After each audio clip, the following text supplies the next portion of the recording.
अच्छा, इंट्रोड्यूस करवाओ अपने आप का। हाँ बताओ। ये 5 बंदों की फैमिली थी और एक दूसरे को बताए बगैर अलग-अलग पॉइंट्स पे ये सारे लोग। ये उस दिन उस रात 4 बच्चे ना मेरे, और मैं उस दिन जो वीडियो वायरल हुई है वो मुझे तो पता ही नहीं था। हाँ साहब, ये तो अभी 3 दस्ते थे पुलिस के ना जो खड़े थे, उनसे मैं ये कह रही थी कि आप मतलब किस उससे, मतलब क्या हम पाकिस्तानी नहीं है या आप इंडियन हो या हम इंडियन हो? मुझे इस चीज़ का जवाब चाहिए, बताओ ना किस लिए आए हो? वो कहते हैं हम मजबूर। मैंने कहा तुम्हें रिजक उसका कोई अल्लाह पे भरोसा नहीं है? रिजक तो उसने देने, आज कह देते सब इनकार कर देते तुम। मैंने कहा वो तुमसे इतना प्यार करता है, हमें तुम्हें आमने सामने नहीं चाहते थे खान साहब, तो मैं इसलिए रो रही थी उनसे। मैं कह रही थी कि वो तो ये चाहते ही नहीं थे, आप लोग फिर इस तरह से मतलब कर रहे हो। तो वो एसपी था ना एक, उसने देखा कि मतलब ये बड़ा बोल रही है, उसने कहा पकड़ो इसको डाले में डालो। मैंने कहा हाँ डाले में डालो, मुझे सारी गोलियां यहाँ खा कर जाऊंगी, जिंदा नहीं जाऊंगी। तुमने क्या समझाया? वो कहता है उसने मुझे गाली दी ना एसपी ने। हाँ जी। पता वो कौन था? अब मुझे ये पता, बताया आपको? अगर पता होता मैं अपने घर वो जाती। खान साहब मैं- मॉल रोड पे था, वो एसपी मॉल रोड पे मॉल उसने रोड गाली थी। पे- आपने खान साहब मॉल वीडियो रोड देखी पे होगी, उनसी उसने- पुलिस वालों से नहीं, जो हाँ, फाइट कर मैंने रही थी ना अपना वो बदला भी। पूरा ले लिया, मैं नहीं छोड़ती होती बदनामी। मैंने उसी वक्त मैंने कहा जो मुझे गाली दी है वो तेरी माँ तेरी बहन बगैरत के बच्चे। उसने कहा ये तो बड़ा बोल रही है इसको पकड़ो। फिर मुझे इधर सोटी मार रही है छेसी ना जरा जोर से। मैंने कहा सोटी से क्या होता है, गोली मारो ना, मारो गोली इधर। हमारी ऐसी की तैसी तुम्हारी, आए हो तुम लेने के लिए खान को, हाथ तो लगा कर देखो, पहले हमें मारो ना फिर उधर पहुंचना तुम, तुम्हारी जुर्रत तुम्हारी। अच्छा जी, वो लगे हुए थे उस वक्त, तो मैं मुझे उस वक्त इतना समझ नहीं आ रही थी कि क्या। मुझे ये था कि मैंने कहा आप बेटा भाई हो हमारे, तुम पैदा होते हो, हम दुआएं हम करती हैं, हम माए हमारे बेटा दे अल्लाह भाई दे। आज तुम इस वर्दी में पहन के हम पे गोलियां चलाने आ गए हो, क्या हम इंडियन है? बिल्कुल ठीक है। अच्छा तो मुझे ये बता दें कि पाकिस्तान का फ़ायदा क्या है?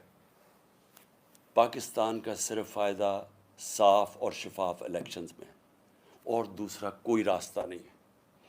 अवाम के मुंतखब किए हुए नुमाइंदे, जो कि हमारा आइन है पाकिस्तान का, वो कहता है सॉवरेंटी बिलोंग्स टू अल्लाह, लेकिन अल्लाह के बाद जो इस मुल्क को चलाएंगे उसके चोज़न रिप्रेजेंटेटिव होंगे, यानी जो पब्लिक के इलेक्ट किए हुए नुमाइंदे होंगे, वो फैसला करेंगे पाकिस्तान का। अब मैं अगली बात ये पूछता हूँ कि ये आपने जो लोग ऊपर बैठा दिए हैं, कभी पाकिस्तान की तारीख में केयर टेकर गवर्नमेंट इस तरह की नहीं बनी। किसी केयर टेकर गवर्नमेंट ने इस तरह का जुल्म किसी एक पार्टी के ऊपर नहीं किया। किसी केयर टेकर गवर्नमेंट ने इस तरह खुल के मुखालफिन की सपोर्ट नहीं की। वो PMLN के जलसे हो रहे हैं, प्रोटोकॉल मिल रहा है, सरकारी पैसे पे जलसे कर रहे हैं, उनको डेवलपमेंट फंड्स मिल रहे हैं, और हमारे ऊपर 3100 लोग जेलों में डाले हुए हैं, हर किस्म का तशद्दुद हो रहा है, हमारी टीवी के ऊपर बैन किया हुआ है। हमने परमिशन लेके एक रैली करनी थी, वो रैली के ऊपर इन्होंने एकदम दफ़ा 144 लगा के अटैक कर दिया। हर किस्म की हरकतें की जा रही हैं किसी ना किसी तरह के तहरीक इंसाफ को क्रश करें। केसेस किए जा रहे हैं, जैसा मैंने कहा केसेस क्यों कर रहे हैं? हमारे ऊपर ही सख्ती और हमारे ऊपर ही केसेस। सारा वक्त हमारा गुजरता है, कभी किसी अदालत में जा रहे हैं, कभी किसी अदालत में अपनी जमानत करवाने जा रहे हैं, टाइम ही नहीं मिलता कुछ और करने का। ये जान के किया जा रहा है, ये लंदन प्लान का हिस्सा है कि इनको उलझा दो इन्हीं चीज़ों के अंदर। इसलिए मैं अपनी सारी आज कौम को कहता हूँ कि हमारे लिए अल्लाह ने एक बड़ा ज़बरदस्त एक मौका दिया है इलेक्शंस की तरफ जाने का।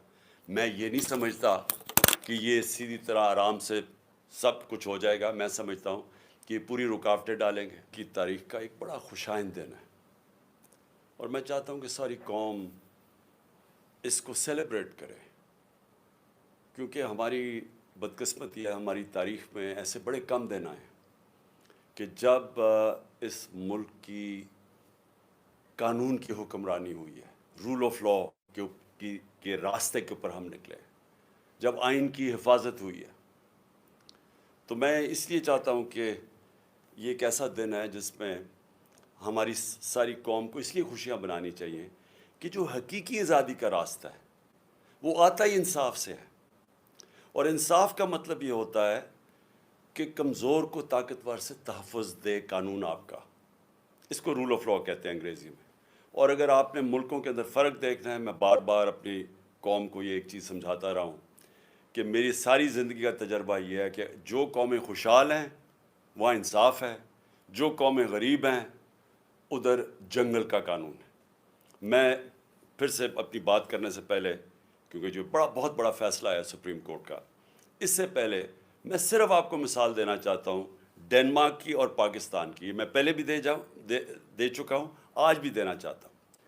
ڈنمارک دنیا کے اندر 140 ملکوں میں نمبر 1 ہے جس میں سب سے بہترین قانون کی حکمرانی ہے، رول آف لاء ہے۔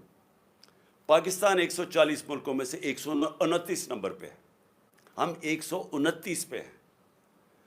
اور ڈنمارک کی جو اوسط آمدنی ہے وہ $66,600 ہے، $66,600 ہے، اور پاکستان کی اوسط آمدنی ڈنمارک سے بہت زیادہ وسائل کے باوجود $1,600 ہے، جس کی وجہ سے آپ دیکھتے ہیں ہمارے لوگ کوشش کرتے ہیں ان ملکوں میں جانے کے لیے، اپنی جان کی بازی لگا دیتے ہیں کہ ان ملکوں میں پہنچیں، وہ خوشحال ہیں۔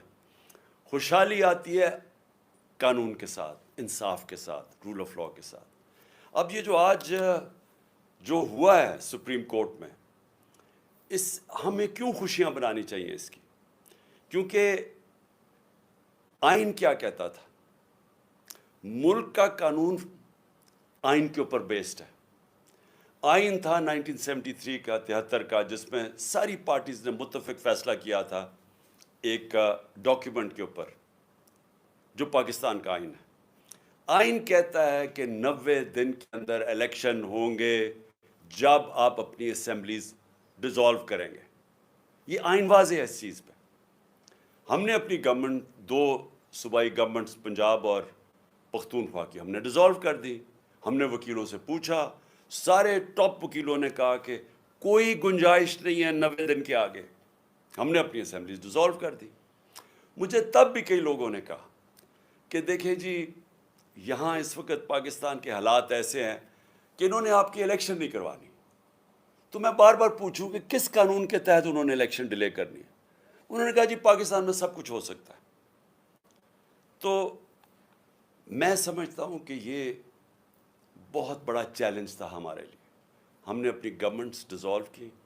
میرے کئی لوگ خوش نہیں تھے، میرے پارلیمنٹیرینز خوش نہیں تھے، میرے سینئر لوگ پارٹی میں جو ہمارے کئی سینئرز تھے انہوں نے کہا کہ یہ آپ نے کیا کیا، انہوں نے الیکشنز کروانے نہیں ہیں، اور انہوں نے ہمارے بدترین مخالفین کو کیئر ٹیکر کے گورنمنٹ کے اوپر بٹھا دیا۔ یہ جو پنجاب کا سی ایم ہے، اس کی چینل دیکھ لیں، یہ سارا وقت ہمارے خلاف رہا ہے اور دشمنی تک اترا ہوا ہے، پروپیگنڈا کرتا رہا ہے۔ اس کو انہوں نے اٹھا کے تو اس نے اوپر بٹھا دیا، اور اس کے ساتھ وہ پولیس والے جنہوں نے پچھلے سال 25 میں ہمارے پہ تشدد کیا۔